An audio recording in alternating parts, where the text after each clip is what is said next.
ज्या दिवशी घरात पाणीपुरी बनणार असते ना, त्या दिवशी इकडे मी पाणीपुरीची बाकीची तयारी करेपर्यंत बाकीच्यांचं घरातल्यांचं पाणीपुरीच्या पुऱ्यांना होल पाडून ठेवायचं काम चालू असतं.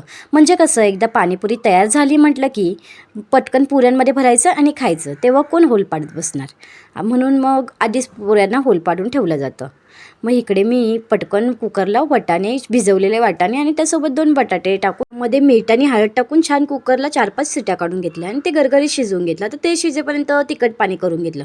तर तिखट पाणी करण्यासाठी मी कोथिंबीर, पुदिना, मिरची मिक्सरला बारीक करून घेतली. मग ते छान मिक्सरला बारीक झाल्यानंतर त्याच्यामध्ये पाणी ओतून तर पाणीपुरी मसाला, थोडासा लिंबू टाकून छान पाणी तयार करून घेतलेलं. आपल्याला हवं तेवढं पाणी बनवून घेतलं. आता मस्त आपलं तिखट पाणी, गोड पाणी, शेव, दही आणि मस्त गरमागरम रगडा सगळं काही तयार आहे. मग आता विचार कशाला करायचा, मस्त पाणीपुरी खाऊन घ्यायची आणि पोटभर खायची बरं का.